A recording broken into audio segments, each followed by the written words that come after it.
Hi friends welcome back to ఇది మన channel. ఇప్పుడు మనం మేడారం దగ్గర ఉన్నాం. మేడారం దగ్గర కన్నెపల్లి నుంచి జంపన్న వాకు పోయే రూట్లో ఉన్నాం. సో ఇక్కడ ఉన్నటువంటి స్టాచ్యూ చూడండి. ఇప్పుడు కొత్తగా జాతర కోసం జాతర ముందు దీన్ని చేయడం జరిగింది. సో అద్భుతంగా ఉంది. కావాలంటే మొత్తం వరకు చూడండి.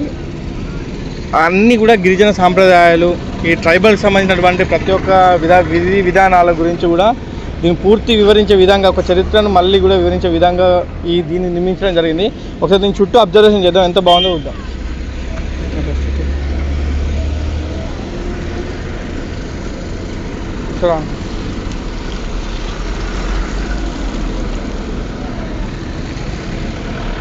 సో ఫ్రెండ్స్, చాలామంది జాతరకు వచ్చిన వాళ్ళు ప్రతి ఒక్కరు కూడా చాలా ఎగ్జైట్మెంట్గా ఫీల్ అవుతారు. 100% ఎగ్జైట్మెంట్గా ఫీల్ అవుతారు. ఎందుకంటే ఎంత బాగుందంటే చూడడానికి కూడా చాలా అద్భుతంగా చేసిరన్నమాట. నాకైతే చాలా బాగా నచ్చింది. ఇక్కడ జింకను చూడండి ఎంత బాగుందో. అంటే లోపల నుంచి బయటికి వచ్చే విధంగా చూడడానికి కూడా చాలా ఆహ్లాదకరంగా ఉంది. చాలా పీస్ ఆఫ్ మైండ్ ఉంటుందండి. 100% జాతరలో 100% ఎంజాయ్ చేస్తారు. ప్రతి ఒక్కటి కూడా 100% ఎంజాయ్ చేస్తారు. దీంట్లో ఎప్పటికప్పుడు కూడా దీన్ని చూసే విధానాలు కానీ ఎప్పటికప్పుడు కూడా దీన్ని మంచిగా చూస్తున్నారు. అంటే డస్ట్ పడ్డ కూడా క్లీన్ చేయడం జరుగుతుంది. చూసే వాళ్ళకి కొత్త ఆహ్లాదకరంగా. ఇక్కడ నెమలి కూడా భలే ఉంది. చూడండి నెమలి ఎంత బాగుందో. నాకైతే భలే నచ్చింది. పింఛం కూడా విప్పింది కదా.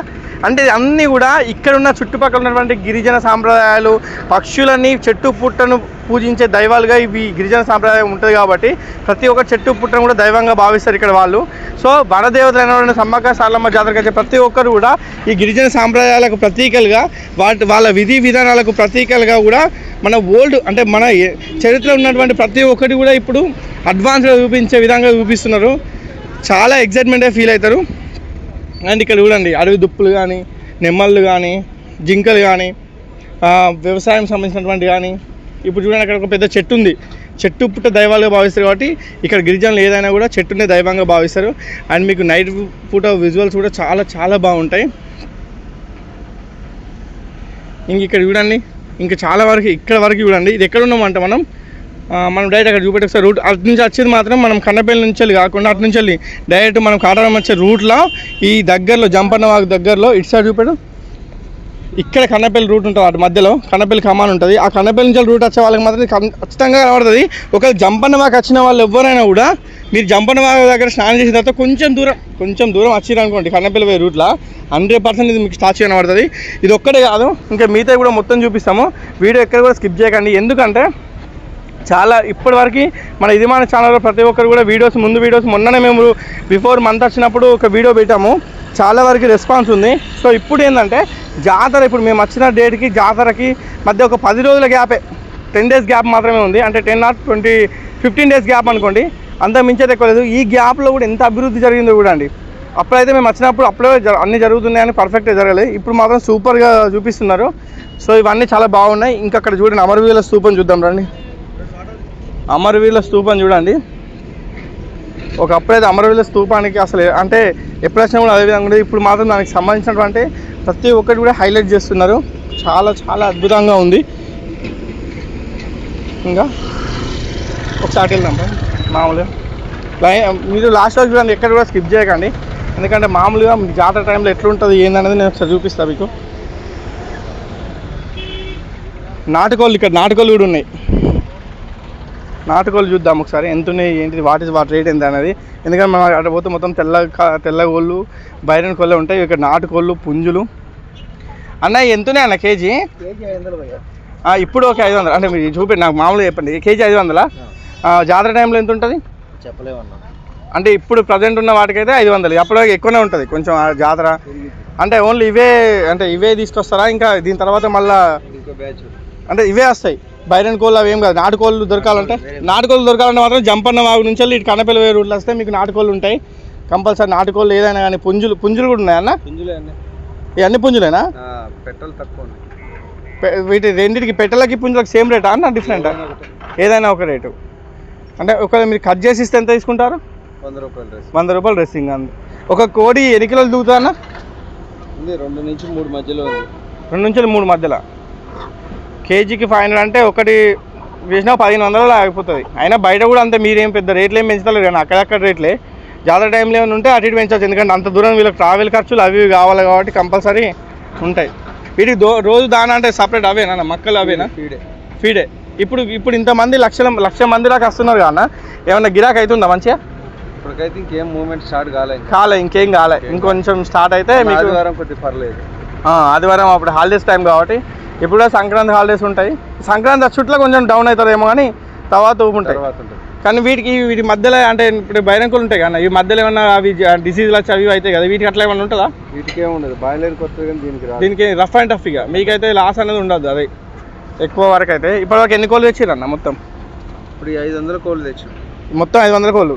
ఇంకొక బ్యాచ్ 500 వస్తా? 1000 వస్తాయి. ఎందుకంటే మేము ఎందుకంటే పోయినసారి జాతర వచ్చినప్పుడు సమ్మక్కతలు వచ్చినాక నెక్స్ట్ డే కోళ్ళు లేవు, అసలు కోద్దామంటే కోళ్ళే లేవు. చాలా మంది ఎగ్స్ పెట్టుకొని పోయిన రోజులు ఉన్నాయి. ఎందుకంటే కోళ్ళు అంత కరువులు ఉన్నాయి.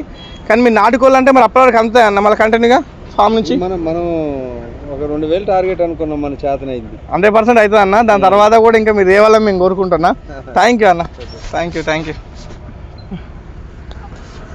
సో ఫ్రెండ్స్ చూసిరు కదా కోళ్ళ వ్యాపారం కూడా అన్న కూడా మొన్నటి నుంచి అంటే 1,00,000 మంది రాక జనాభా వచ్చినా కూడా మొన్న కొంచెం సండే రోజు మంచిగా ఉందంట. ఇప్పుడు కొంచెం డౌన్ అయింది. ఎందుకంటే ఇప్పుడు మధ్యలో సంక్రాంతి ఫెస్టివల్ ఉంది కాబట్టి అది చూసుకొని ఇక సమ్మక్క తల్లికి వస్తారు. ఎందుకంటే సంక్రాంతి ఫెస్టివల్ లేకపోయి ఉంటే 100% ఖచ్చితంగా ఇంకా ఎక్కువనే అయ్యేది. కానీ ఇప్పుడు సంక్రాంతి ఫెస్టివల్ కాబట్టి చూడండి ఎంత మంచిగా క్లీన్ చేస్తున్నారు, చాలా వరకు క్లీన్ చేస్తున్నారు. చాలా వరకు కంటిన్యూ వివేక్. ఇక్కడ స్తూపం కూడా చూడండి, సమ్మక్క తల్లి అంటే అమరవీరుల స్తూపం. ఎందుకంటే అమ్మవార్లు వీరత్వానికి ప్రతీకలు, విప్లవానికి ఒక యుద్ధానికి ప్రతీకలు. ఎందుకంటే ప్రతాపరుద్రుడు ఈ పన్ను కట్టాలని చెప్పేసి గిరిజనులను చాలా వరకు టార్చర్ చేసిందన్నమాట. సో అనవసరంగా ఎక్స్ట్రా పన్నులు కట్టమని చెప్పేసి ఇబ్బంది పెట్టడంతో అమ్మవార్లు ఎందుకు ఇంత దారుణం మా గిరిజనుల మీద అని చెప్పేసి ఫైట్ చేయడం జరిగింది. మేడారం దగ్గర ఉన్నాము. ఆల్రెడీ మనం జంపన్నవాడ దగ్గర ఉన్నటువంటి లొకేషన్ చూసినాం కదా. ఆ స్టాచ్యూల తర్వాత మళ్ళీ ఇక్కడ సమ్మక్క తల్లి యొక్క గద్దెలకు దగ్గరలోనే అటు ముందు గద్దెలు, అటు సైడ్ పెట్టు, ఇటు సైడ్ వచ్చేసి మనకి ఆపోజిట్ సైడ్లో. సో ఆ గిరిజన సాంప్రదాయ ప్రకారంగా అమ్మవారిని తీసుకొచ్చేటప్పుడు వాళ్ళ వడ్డలు కానీ చంద్రవంశీయులు కానీ ఎట్లుంటారు అని చెప్పేసి పూర్తిగా ఒక అవగాహన పరంగా ఇది ఒక వీడియో అంటే స్టాచ్యూస్ని చేయడం జరిగింది.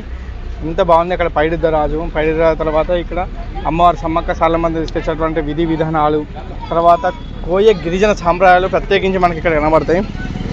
సో నేను చూపిస్తాను ఒకసారి రండి. ఇక్కడ ఎంత బాగుందండి ఒకసారి నా. సో ఫ్రెండ్స్ ఇక్కడ చూసారు కదా, గిరిజన సాంప్రదాయ ప్రకారంగా చూడండి ఎంత బాగుందో. అంటే వీళ్ళు నృత్యం చేసే విధంగా వాళ్ళ కోయ గిరిజనులు నృత్యాలు కానీ వాళ్ళ సాంప్రదాయాలు కానీ ఎంత బాగున్నాయి. అంటే ఇక్కడికి వస్తేనే ఫ్రెండ్స్ ఎంత అంటే మనకు చాలా అద్భుతంగా అనిపించే ప్లేస్ ఏంటంటే అందరినీ ఒకటి చేసే విధానంగా ఇక్కడ ఓల్డ్ ఈజ్ గోల్డ్ అనే విధానంగా సంస్కృతి సనాతన ధర్మాలకు ప్రతీకలుగా, గిరిజన సాంప్రదాయాలకు ప్రతీకలుగా, వీరత్వానికి ప్రతీకలుగా జరిగేటువంటి కోయ గోండు గిరిజన జాతర వచ్చేసి మన మేడారం సమ్మక్క సార్లమ్మ జాతర ఆసియాఖండంలోనే అతిపెద్ద గిరిజన జాతర అని కూడా చెప్పుకోవచ్చు. సో ఈ మేడారం జాతరకి కొన్ని కోట్లాది మంది భక్తులు వస్తారు కనుక ఇప్పటికీ ఇంకొక 10-15 రోజులు ఉన్నది అంతే టైము జాతరకి. అప్పటికే లక్షలాది మంది జనాభా ఉన్నారు ఇక్కడ. చూడండి గద్దెలకి ముందే అక్కడ గద్దెలు, ఇక్కడ అమ్మవారి యొక్క అంటే వాళ్ళ సాంప్రదాయాల ప్రతీకలుగా ఒక స్టాచ్యూ లాగా నిర్మించారు. నైట్ టైంలో అయితే లైట్ ఫోక్స్ ఇక్కడ భలే అనిపిస్తుంది. సో ఇక్కడ గద్దెలకి ఇటు సైడు ఖచ్చితంగా ఎంత లేదన్నా కూడా చూడండి అంటే ఎత్తు బంగారం కానీ బంగారాలు కానీ ఇక్కడ ఉన్నాయి. అండ్ ఇంకొకటి విషయం ఏంటంటే మనం ప్రత్యేకించి చెప్పుకోవాల్సింది ఏంటంటే గద్దెల టైంలో మినిమం ఒక 10,000 మంది దర్శనం చేసుకునే విధంగా ఈ గద్దెలను రూపొందించడం జరిగింది. సో చాలామందికి చాలా సదుపాయాలు కూడా కల్పించారు. ఇప్పటికి కూడా వర్క్ జరుగుతుంది, చాలా అద్భుతంగా ఉన్నాయి. మీరు ఇక్కడికి వచ్చిన తర్వాత ఖచ్చితంగా థ్రిల్ అనేది ఖచ్చితంగా ఫీల్ అవుతారు బ్రో. ఎందుకంటే నేను చూసిన కాబట్టి నాకు అనిపించింది చెప్తున్నా. ఇక్కడ మీకు ఏ వసతులు కావాలన్నా ఏది కావాలన్నా కూడా ఇక్కడ అవైలబుల్గా ఉన్నాయి. ఇది మన గద్దెల ప్రాంగణం. ఇది మెయిన్ కమాండ్ ఇటు నుంచి వెళ్ళే వాళ్ళకి చిలకల గట్టి నుంచి ఇట్లా వెళ్ళే వాళ్ళకి గద్దెలకు వెళ్ళేటటువంటి దారి అన్నమాట. సో అక్కడ ఉన్నాయి కదా అదంతా గద్దెల ప్రాంగణం. దీని చుట్టూనే ముందే మనకి స్టాచ్యూ కనబడుతుంది. ఇప్పుడు నేను చూపెట్టిన స్టాచ్యూ ఉంది కదా ఇది కనిపిస్తుంది. సో మనం వీలైతే ఇప్పుడు సమ్మక్క ప్రధాన పూజారి కొక్కర కృష్ణ దగ్గరికి అయితే వెళ్ళబోతున్నాం. వీలైతే ఆయన యొక్క ఇంటర్వ్యూ తీసుకుందాం అనుకుంటున్నా. పూజా మందిరం కూడా చూపిస్తాను. వీడియో లాస్ట్ వరకు చూడండి, ఎక్కడ కూడా స్కిప్ చేయకండి. ఈ వీడియోలో కాకుండా నెక్స్ట్ వీడియోలో కూడా అప్లోడ్ చేస్తా చూడండి.